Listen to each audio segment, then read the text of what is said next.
Estimados televidentes, en esta semana nos place recibir a un experto en medio ambiente y cambio climático, con quien vamos a aprender un poco más sobre este tema de actualidad permanente y que nos place recibir a Enrique de León, quien es el representante del Comité de Lucha contra el Cambio Climático en el país.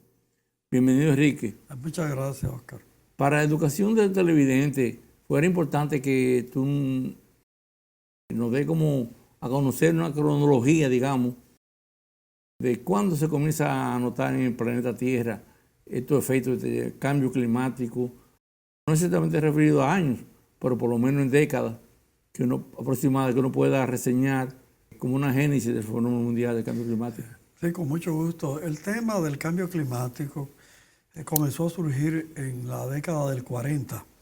Claro, en círculos muy estrechos, sobre todo entre científicos, más que como una constatación de realidad, sino como una hipótesis de lo que podía estar produciendo la acumulación de gases de efecto invernadero en la atmósfera. Pero ya en la década del 50, el tema saltó a polémica pública entre científicos, sobre todo del círculo de las universidades, con las petroleras, con las empresas petroleras. En ese momento se crearon los tanques de ideas de las petroleras para enfrentar la creciente opinión de científicos y de académicos sobre los riesgos de la quema de fósiles, porque generaban o generan los gases de efecto invernadero, como el dióxido de carbono. Entonces, ya para la década del 70, se crea por iniciativa, entre otros, de Rajendra Pachauri, que estuvo aquí, incluso el premio Nobel, precisamente por ser uno de los artífices del panel intergubernamental sobre el cambio climático. Se crea un núcleo de científicos de diferentes lugares del mundo que comienzan a dar ya la voz de alarma. Y comienza una guerra bestial, una guerra increíble de las petroleras en contra de los científicos, de la comunidad científica, no solamente con debate de ideas, sino con campañas calumniosas. Incluso Rajendra Pachauri fue una de las figuras víctimas de la detractación del dinero de los petroleros.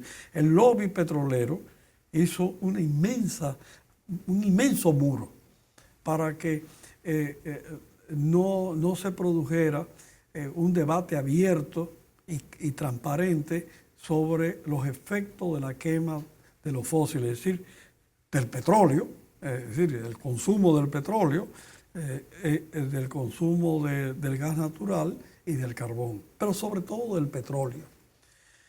Pero ya en la década del 80, el tema fue incontenible. Es decir, los petroleros no pudieron mantener silenciado el tema por una razón.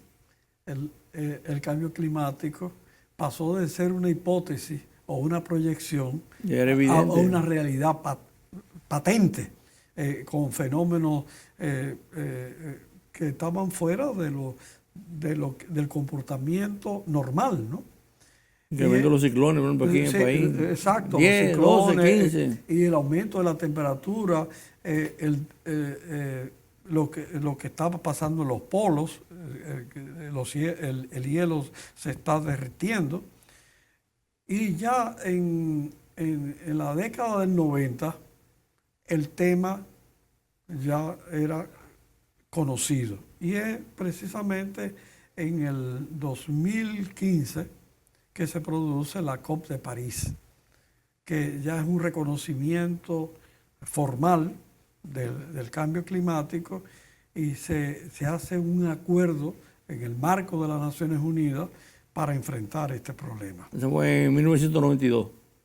No, eso fue en el 2015, Ok. en París.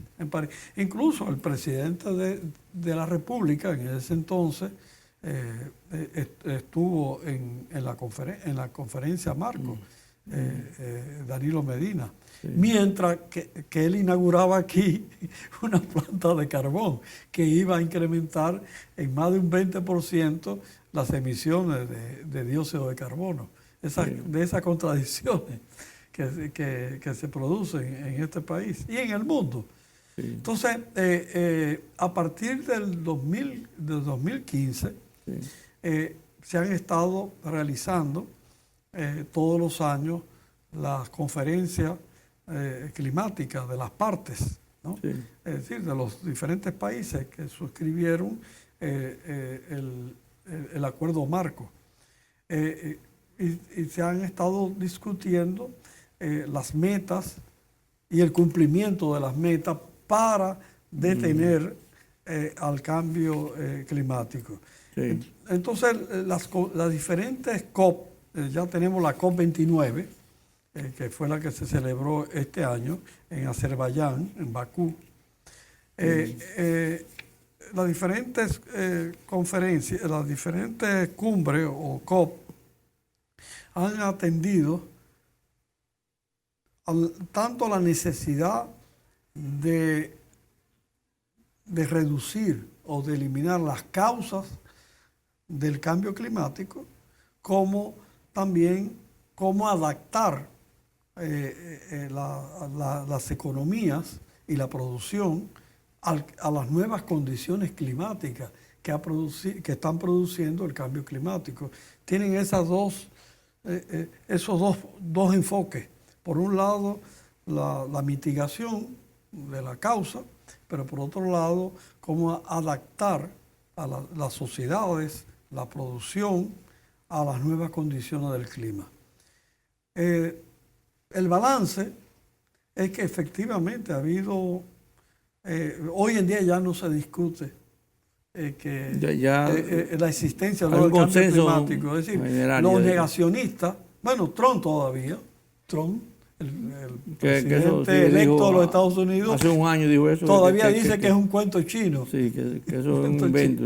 Pero a excepción de esa persona, ya a nivel mundial, ni siquiera los petroleros, que eran los que financiaron el silencio de este tema, ni siquiera se niegan, al contrario. Estas conferencias se llenan con el lobby petrolero. Es decir, las empresas petroleras son las que más representantes tienen en estas, y es una queja de la sociedad civil, sí, que hay más representantes fuera de los representantes gubernamentales, que son los que negocian. Sí. Pero el lobby petrolero, por cada uno representante de organizaciones de sociedad civil como la de nosotros, debe haber 5. Primero porque tienen el dinero para ir, sí, y el dinero para pagar alojamiento, en fin, lo cual no ocurre con las organizaciones de la sociedad civil. Sí.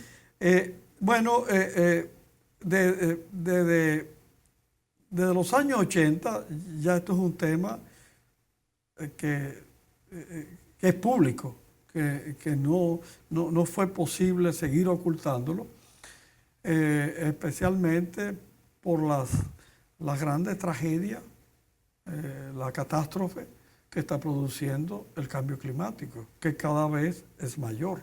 Nosotros hemos vivido en esta última temporada ciclónica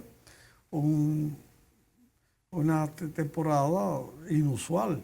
Pero resulta que el año que viene va a ser también inusual, mayor que la de este año. Probablemente, no es siempre una constante.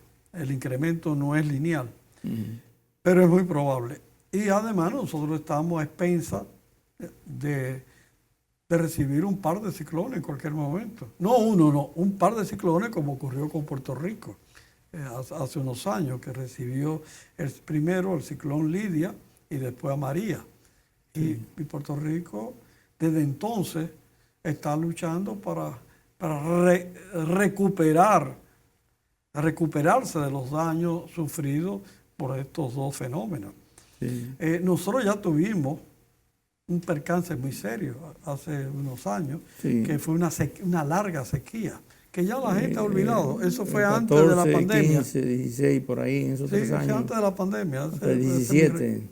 No, que fue una 3 años prácticamente. 3 años de sequía. Sí. Me recuerdo que la línea noroeste, el ganado estaban muriendo. Se les murió. Es decir, eso fue una pérdida económica de este país enorme. Y esto es un ciclo, estamos en el ciclo del agua, vamos a llamarle así, que es más, yo pienso que es más benigno, porque la sequía es terrible. Entonces, hoy en día es indiscutible el cambio climático. Lo que a mí me extraña, que se produjo 2 consejos de gobierno ahora, en este mes. Y estos 2 consejos de gobierno, muy oportunos, estableció las metas de la nación. Y eso está muy bien, es muy correcto. Sí. Pero lo que nos extraña a nosotros, que no estuviera en el horizonte del cambio climático. No se menciona. Cuando la supervivencia y todas esas metas van a estar determinadas por el clima, por el cambio climático. Si no tenemos planeta, ¿dónde? Si nos vamos a ir al espacio. No, ponte tú, que tú vas, la meta muy correcta, vamos a vencer el hambre, hambre cero. Pero para tú tener hambre cero, tú tienes que tomar en cuenta el clima. Porque tú tienes que sembrar. La agroecología es a base del clima. Claro.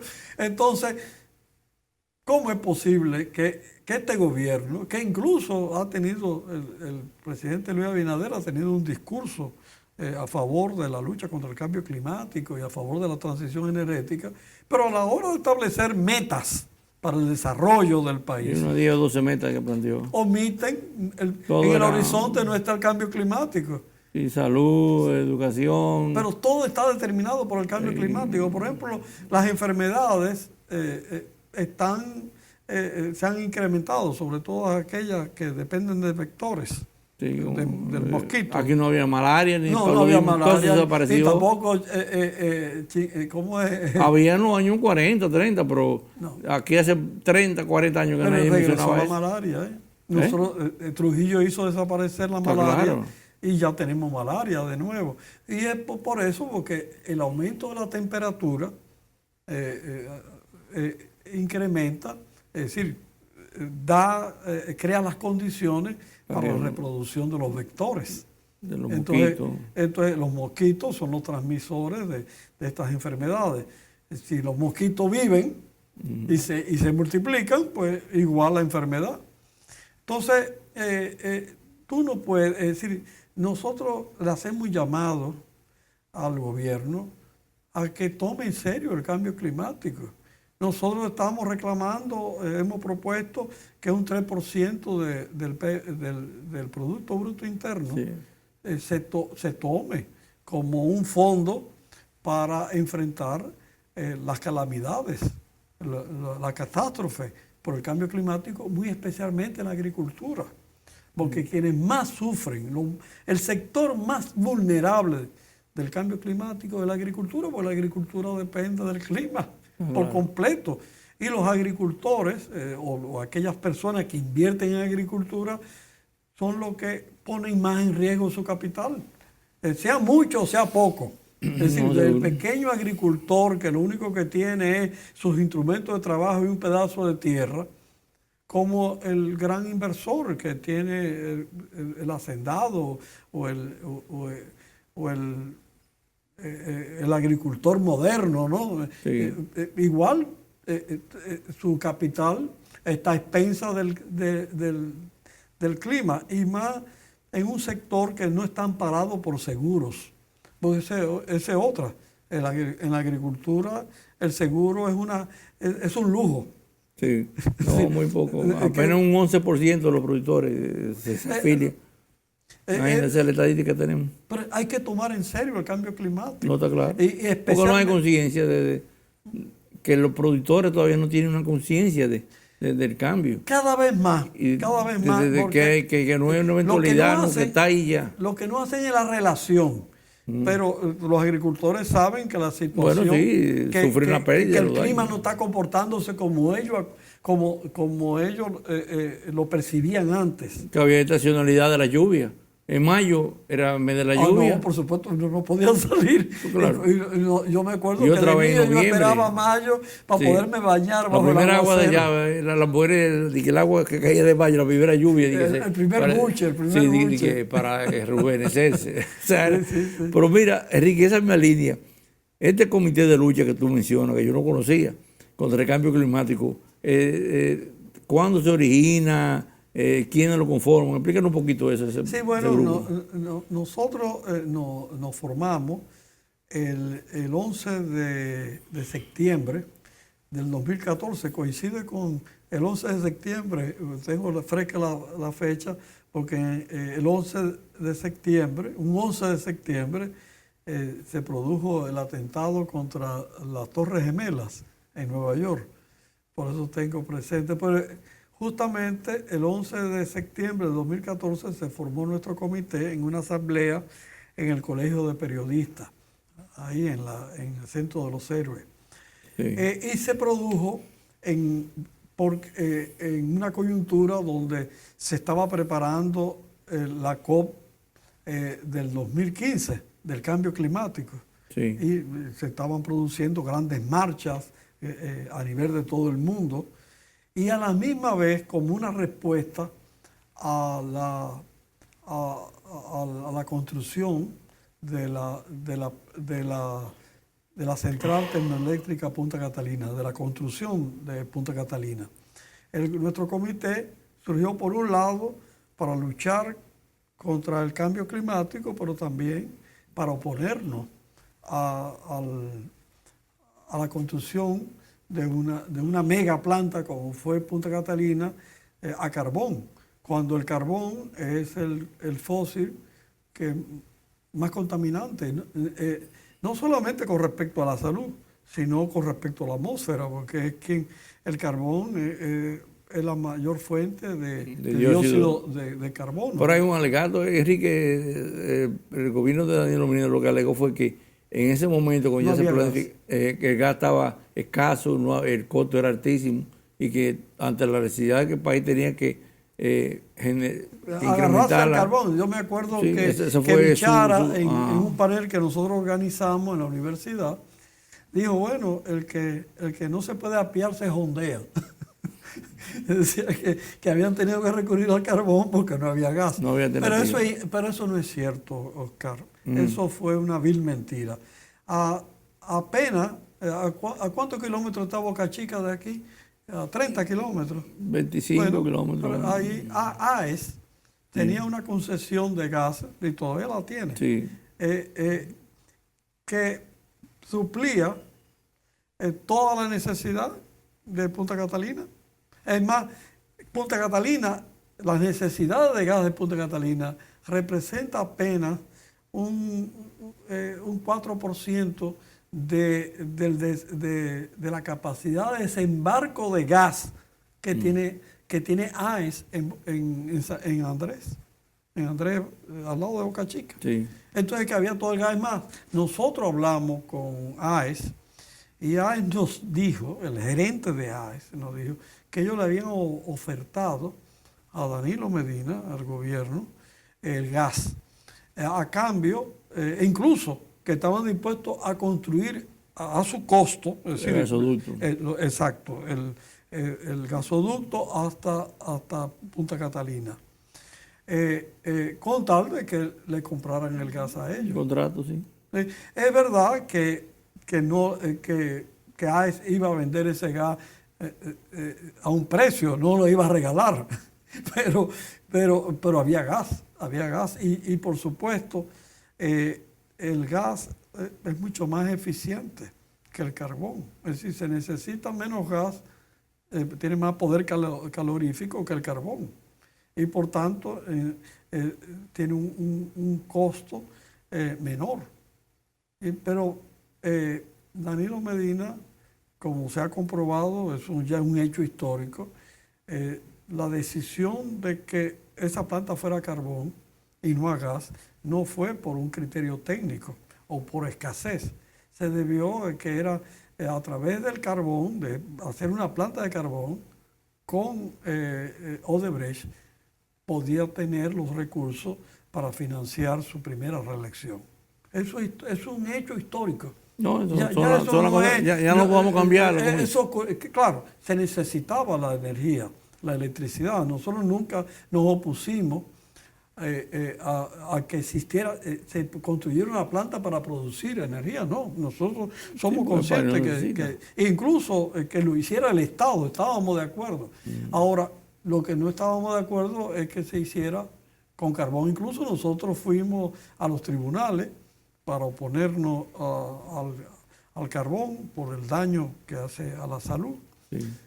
Claro, no, nos rechazaron el amparo, pero incluso hicimos otro amparo porque no se sabía de quién era el terreno donde se estaba construyendo Punta Catalina, que resultó ser de la familia Vicini, pero se supo por nosotros, porque el Tribunal Constitucional obligó a que se informara, que se dijera de quién era esos terrenos y bajo qué condiciones el Estado estaba construyendo una obra pública en un terreno privado. Ahí fue que apareció el famoso contrato de arrendamiento. Sí. Bueno, finalmente ya esos terrenos son del Estado. Enrique, hay un tema también que está saliendo a la luz pública en estas últimas semanas, que es con respecto al uso de los paneles solares en las regiones donde hay generadoras privadas. Hay como un conflicto. Explícanos un poquito qué es lo que está pasando ahí. Los paneles solares es una tecnología innovadora. Resulta que cualquier persona con 2 o 3 paneles, que son cada vez más baratos, puede captar con la luz del sol, puede generar electricidad, independientemente de otros. Es decir, no necesita de nadie. No. Entonces, eso ha revolucionado. Resulta que tú, para tener electricidad, no necesitas contratar a una empresa, no necesitas tener unos tendidos eléctricos. En fin, tú generas la electricidad que tú necesitas. Claro, y además a un costo muchísimo menor que tú pagar la tarifa eléctrica de una empresa. Sí. Eso ha producido un fenómeno de que en algunos países como Australia, la mayoría de la población se engancha del sol, incluso de manera, o ya sea, bajo 2 maneras, o totalmente independiente o asociado a las empresas que distribuyen la electricidad. Es decir, durante el día consumen la electricidad del sol y por la noche compran la electricidad de la distribuidora o hacen un canje entre la electricidad sobrante del día versus la electricidad. Se pone un contador especial que le ponían, no sé si todavía existe, que manda el excedente hacia las redes y la compañía te lo acredita. Es un canje muy beneficioso para la familia que tiene paneles solares porque reduce la electricidad, la factura, posiblemente a un 10%, y a veces hasta menos. Y además, a final del año, si tú tienes un balance positivo a tu favor, según el reglamento vigente y la ley 5707, te tienen que pagar. Te tienen que pagar por la electricidad que tú has estado inyectando al sistema que tú no consumiste. Es decir, los paneles solares son beneficiosos en primer lugar para la familia porque producen un ahorro y es un mecanismo en algunos países como en Bangladesh, Pakistán y Estados Unidos de reducción de pobreza y de reducción de la inflación. Por otro lado, es beneficioso para combatir el cambio climático, porque en la medida en que tú produces electricidad con el sol, tú no coges más, no es necesario quemar petróleo, carbón o gas para generar electricidad. Y por tanto hay menos gases de efecto invernadero en la atmósfera, que es la causa principal del cambio climático. En fin, por otro lado, los paneles solares ayudan a resolver el problema, problemas fiscales. Por ejemplo, nosotros tenemos en este país un pago de 2.000 millones, alrededor de 2.000 millones de subsidio eléctrico. ¿De dólares? De dólares, claro, Dólares. no de pesos, 80, de dólares, de los verdes. El año pasado fue 81.000 millones de pesos. Así es. Y este año se meten 100.000 en la proyección. Entonces, si tú, en vez de dar bono luz, tú das paneles solares, aún bajo un financiamiento blando, tú conviertes al que tiene subsidio en un no subsidiado, porque ya sale del subsidio. Es decir, que una política, eso lo está haciendo Bangladesh. Bangladesh está reduciendo el subsidio eléctrico, que tiene una situación parecida a la República Dominicana, a través de los paneles solares.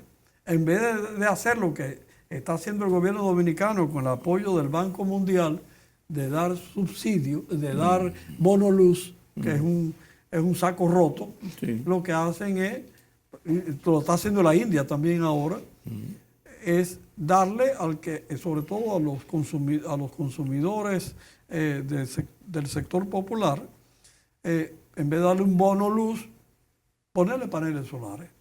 Desaparece durante 20. No, pero que, oye, la historia que hay en la realidad es que en esos sectores carenciados no hay conciencia de lo que cuestan las cosas, y dice que instalan, cuando le ponen ese bono, cogen y la mayoría no tienen conexión de la lectura, ponen un aire acondicionado y lo prenden 24 horas al día sin apagarlo.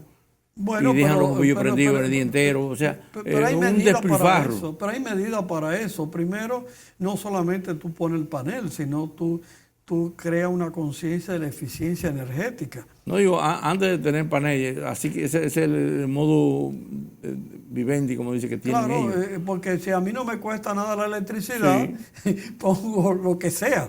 Pero si tú, por ejemplo, entregas paneles bajo un financiamiento blando, pero que lo tienen que pagar, y esto está conectado con el Sistema Nacional de Energía, si tú consumes más de lo que el sol te da, tú tienes que pagarlo. Sí. Te lo tienes que pagar. Pero de todas maneras, si tú economizas, a ti te pagan. Sí. Por supuesto que cualquiera va a ser eficiente si me pagan. Y eso es el encanto que tienen los paneles solares. Pero ahora hay un debate, que es el que usted alude, es que los generadores, una parte de los generadores del gran capital y los sistemas eléctricos aislados se oponen, es decir, quieren establecer restricciones al uso de los paneles solares para ellos mantener su mercado cautivo. Es decir, por ejemplo, CEPEN, que es la empresa que está más agresiva, quisiera que los hoteleros, es una zona de muchos hoteles y de un sector residencial rico, en vez de comprarle a ellos toda la electricidad, los hoteleros y los propietarios de esas viviendas del sector residencial quieren abaratar su gasto, quieren bajar su gasto de electricidad y quieren poner paneles solares. Pues el CEPEN quiere que eso no ocurra. Que si ellos van a consumir energía solar, que lo consuman a través de ellos. Producida por ellos. Sí, y al precio que ellos quieran establecer. Entonces, que no es como es, entonces, que 2 centavos de dólar por kilo. Como la gente no es tonta, no es tonta, y además tanto los hoteleros como la gente que vive en casa de campo son gente bien informada. Y dicen, no, pero acá CPEN, pero si yo puedo poner paneles solares, tú no me lo puedes impedir. Entonces, lo que ha ocurrido es que CPEN le ha dictado un reglamento a la Superintendencia de Electricidad. Y en la Superintendencia de Electricidad. Espérate, no entendí bien. CPEN le diste un reglamento. No, pero es lo contrario. Sí. ¿Y cómo es? Estamos en el mundo bizarro ya. En vez de ser la Superintendencia, una institución gubernamental para proteger a los consumidores, es un vehículo para proteger los intereses de CPEN. Entonces se han inventado un proyecto de reglamento que en vez de proteger al consumidor en su derecho al libre acceso al sol para generar electricidad, lo que están haciendo es restringir, poner dificultades, ponerle costo a la instalación de paneles solares para que CPEN y empresas como CPEN tengan menos problemas con los paneles solares, mantengan cautivo a su clientela. De todas maneras, nosotros hemos demostrado que los paneles solares no le hacen daño a nadie, ni siquiera a CPEN. Pasa que CPEN es un monopolio y el monopolio no acepta ningún tipo de competencia, aunque sea mínima. Es decir, es como el supermercado que aspira a tener el monopolio del mercado de sus clientes, que se opone a que existan alrededor del supermercado ventorrillos, porque los ventorrillos le quitan clientes. Y quiera poner una norma municipal de que no puede haber ventorrillos donde hay un supermercado. Claro, eso no existe, por suerte, porque aquí existe, por Constitución, la Constitución establece la libre competencia. La libre competencia. Y CPEN no quiere respetar la libre competencia. No quiere. Y quiere tener un mercado cautivo. En realidad, los sistemas aislados son una reminiscencia del pasado. Esos sistemas fueron necesarios en un momento determinado cuando el Estado no tenía la capacidad o los recursos para incluir esas zonas al sistema interconectado, porque no tenía los recursos para el alambrado público, para hacer las líneas de transmisión. Ya eso hoy en día no es posible que tengamos en una un 3/4 parte de una isla, varias islas, 8 islas, que son mini repúblicas, donde determinadas empresas son generadores, distribuidores y cobradores de la energía eléctrica, y además incursiones en otros negocios que no es solo más allá del eléctrico, como es los bienes inmuebles. Entonces, sí, eso no puede ser. Sí, no está claro. Enrique, en los 2 o 3 minutos que nos quedan, hay 2 temas que quiero que no se nos queden en la entrevista. Uno es, ha habido 2 cumbres COP en los últimos meses. Explícale al público televidente qué es esto y qué logro ha habido para la sociedad. Muy bien. Mira, hubo ¿qué COP primero? Porque yo no entiendo eso. Eso es la cumbre de las partes de los... en inglés... por eso se llama COP. Sí. Pero hubo la de Cali, en Colombia, sobre la biodiversidad, la sí, COP 16. Y se produjo ahora, recientemente, en el mes de noviembre, este mes de noviembre, la COP 29 en Azerbaiyán, eso en el Asia, sí, sobre el cambio climático. La de Cali, en Colombia, fue sobre biodiversidad. La de Azerbaiyán sobre el cambio climático.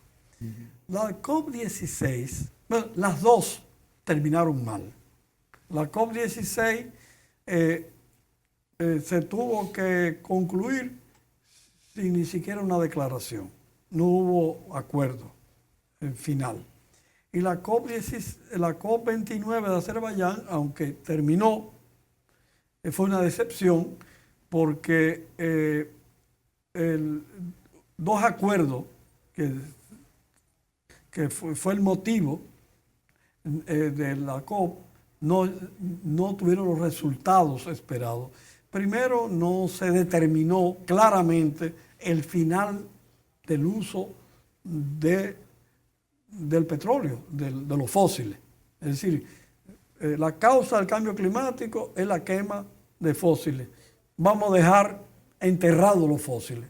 No se tomó esa decisión, que era la que se esperaba. Se tomó en la COP anterior la determinación que efectivamente que para eliminar el cambio climático había que dejar de consumir petróleo y los otros fósiles. Pero no se dijo, no se estableció meta, no se tomó una decisión vinculante. Esta de Azerbaiyán tampoco. También se esperaba el sur global, es decir, nosotros, lo que no somos del mundo sur, sí, una manera metafórica de decir que estamos en vía de desarrollo, los países pobres, para decirlo de alguna manera, estamos reclamando para poder enfrentar el cambio climático una inversión, una donación de 3 billones al año de dólares, 3 billones.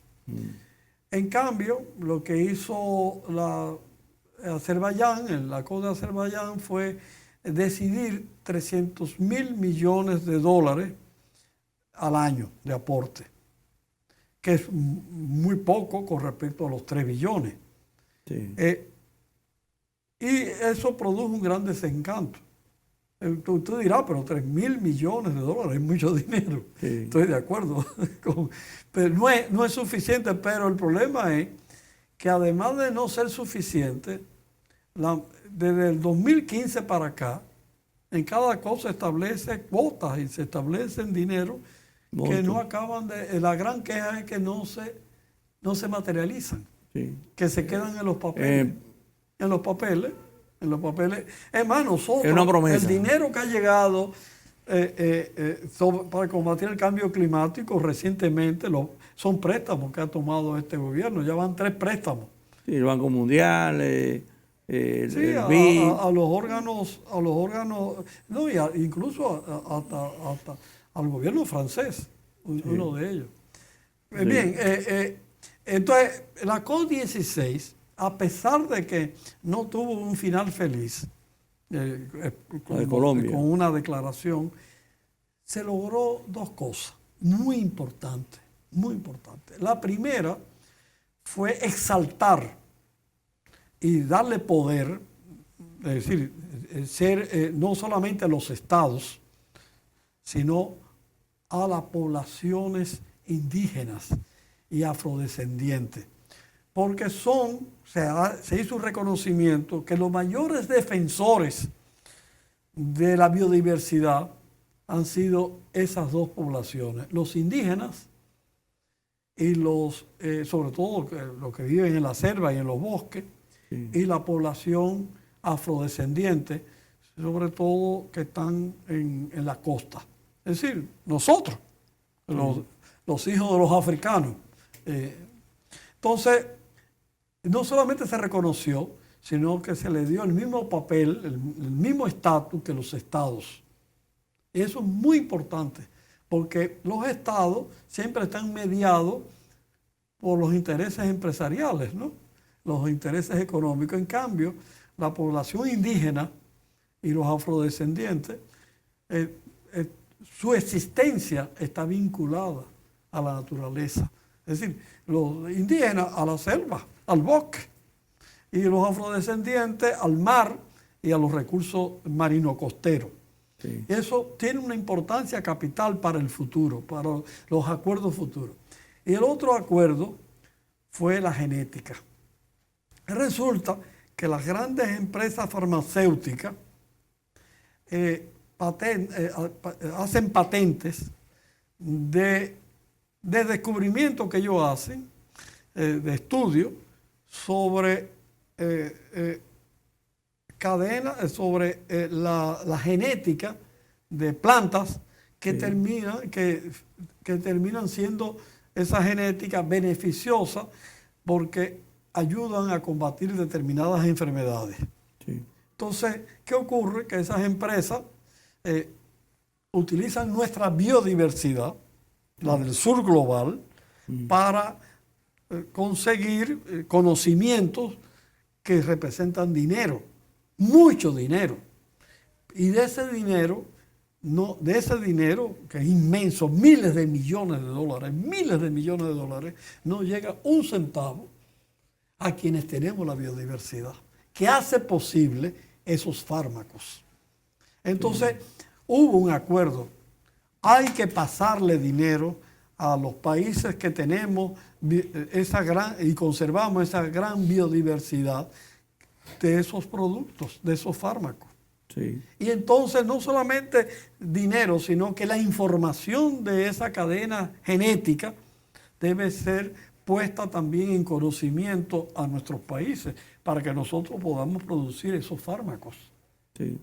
Eso tiene una importancia trascendental. Sí. En la biotecnología, recientemente, hace un par de meses, vi un documental de Estados Unidos de un conflicto que había con unos productores del centro oeste, que ellos producían sus semillas de soya y de maíz. Entonces, el Estado, las multinacionales no querían que ellos usaran la semilla de ellos mismos. Y le decía uno, pero si yo producí mi semilla, la tengo, sí, la tengo en mi almacén, ¿cómo puede decirme que no la use, que le compre a Monsanto? A Monsanto. O sea, es el monopolio. Monsanto no es claro. Un ejemplo del monopolio perfecto, monopolio perfecto. Sustituir la naturaleza por ello. Sí. No, es que, Enrique, estamos contra el... Bien. Dejamos pendiente lo otro. Hay temas, sí. Es importante que ya acortemos en el cierre de la concientización, la necesidad de concientizar a la población desde los niños, prácticamente, que ya yo hace más de 10 años abogaba por esto, en esta situación para que el mundo pueda cambiar. Sí, nosotros le hemos propuesto al Ministerio de Educación un programa de educación sobre el cambio climático. Incluso nosotros tenemos un proyecto en la provincia de Peravia, sí, en 13 escuelas, que se llama Cambio Climático y Contaminación, con el bachillerato, sí, en la educación media, que ha dado un resultado fabuloso, porque no solamente es educación, es ayudar con pequeños proyectos escolares, sí, a que los estudiantes y la propia comunidad puedan comprender este fenómeno del cambio climático y tomen decisiones a nivel no solamente de la escuela, sino de las comunidades para defenderse. Primero, tratar de ver cómo se pueden adaptar al cambio climático o mitigar sus efectos. No, seguro. Entonces, quisiéramos seguir con tantos temas interesantes y educativos, pero yo vuelvo, vamos a quedar en agenda para el nuevo año, seguir impulsando esto y que la gente cada día, en toda la población en general, tome conciencia de la situación y que todos tenemos que ponernos a una para enfrentar esto. Gracias por tu participación. Gracias a ti. Hasta la próxima invitación. Hasta la próxima, sí. Amigos, con la entrevista concluimos el programa. Muchas gracias por su atención. Le esperamos el próximo sábado a esta misma hora y en el mismo canal.